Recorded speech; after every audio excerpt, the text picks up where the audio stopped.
people, young people would ask me, every time I draw blood, my arm would stick out, and they would ask me, what is this number for? Is this your Social Security? Is it your boyfriend's number? And fine, so I said yes to everything. And then one day, that guy I worked for, he said, do you want to take it off? So I said, yeah, and he took it off. But I still had a scar on it. And I still remember, the number is memorized in my mind. It was A15791. And then the hunger, again, was a horror story. People were being weeded out every single day. It was, I didn't know the name of that soldier, maybe it was Mangala, I think. And he was pulling people out of line to go to the crematorium.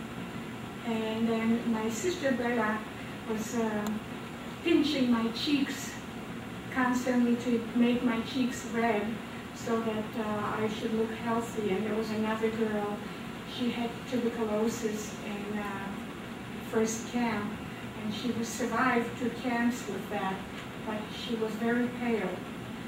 So she was always sticking next to Bella, and Bella kept pinching her cheeks so that she could have a little color to her, so she wouldn't be taken out. And then after that, it was always cold, even in the summer. It was always cold. We were freezing because in Auschwitz we were stripped naked and we were just given a flimsy little dress. That's it. And we were able to keep the shoes, but what they did with our shoes, although they were full of holes, they were dipping it. They had a basin of water, or a bucket of water really, and they were dipping our shoes in the water to see if there was anything in there, or hidden treasures. And so, and then they threw the shoes back at us. But then after we got the numbers and we were put into a shower, which each time we went to a shower, we thought it would be gas coming down from it.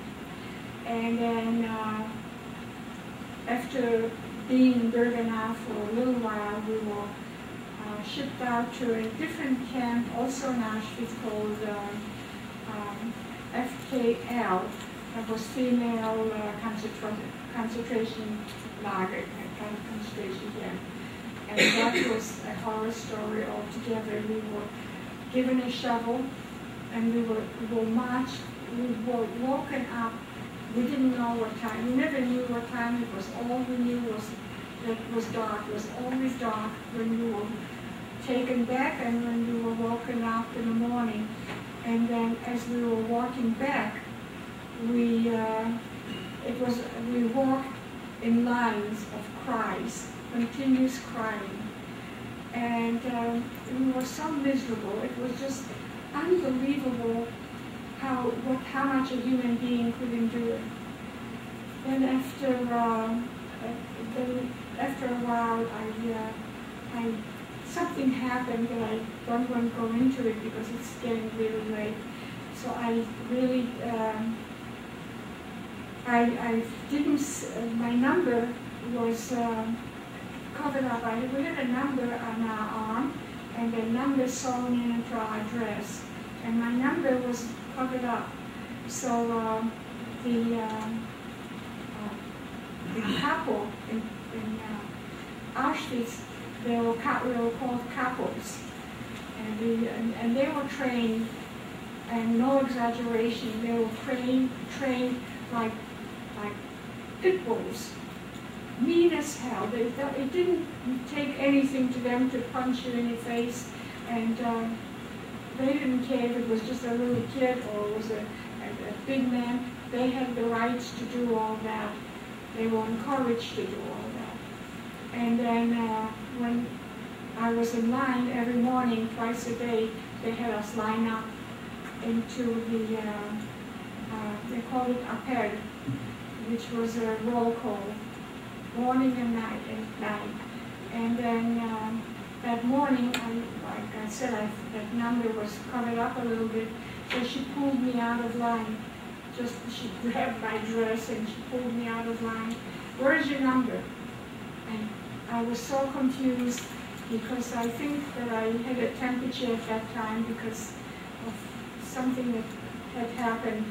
And she started beating me, beating at my face, at my nose, especially on this side where I had a big, after that, infection on that side.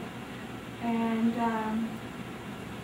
then she shoved me back into the line after she finished beating me. And then I stood there, she was getting ready to get out and defend me, but I kept on looking at her with my eyes to tell her, stay where you are. And she pushed me back into line. And then there came an announcement saying whoever wants to go to the hospital should step out and sign your number. So I said to Bella, okay, I've had it, I'm going. So she said, okay, just like that. It didn't matter. By that time, it just didn't matter. So I got out of line, I signed up, and then what happened was that line was for all the girls from my hometown, which was called Radom. In that same, they all kind of stuck together, and they cut off that line where Bella was in there too, and they shoved us into a big room where there were showers, but we weren't sure that there were showers. We thought surely we were signed up for the hospital. That means that we are going to be gassed. So I just didn't care. I just went in, and what I did is once I was standing under the shower before the water came down, I was breathing. I started breathing really hard. I wanted to catch all the gas because my biggest fear was to be dead before I was cremated. I did not want my body to burn before I was dead. And then all of a sudden, as I'm breathing heavy, the shower came down, and there was water, and everybody looked up surprised. And then after we showered, we were given another flimsy little dress and shipped out to a place called Wilhelmsthal by Sachsen. That was in Germany. That was an ammunition factory. And there we worked. I was chosen with 5 other small girls to do controlling. And then Bella was given a big machine. Bella was one of these feisty girls that her eyes showed that she wasn't afraid. But with me, I was a little scared rabbit. So, and she was given that big machine, and that big machine broke. And she was being told that she was committing sabotage. And they cut her hair off, although they didn't think it was sabotage, but they had to say something. And her hair was shaved again.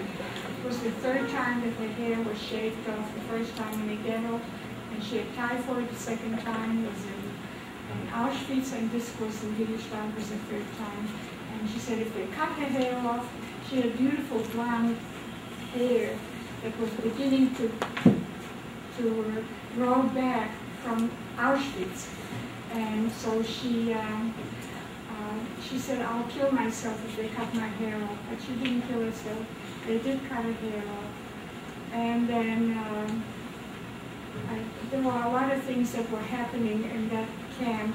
We were watched by SS women, and some of them were very mean. Others, there was one woman, her name was Anna, and she would just stand at the wall watching us work, and all of a sudden she would sit down and fall asleep. So I knew her always, that everybody knew her, that she was falling asleep.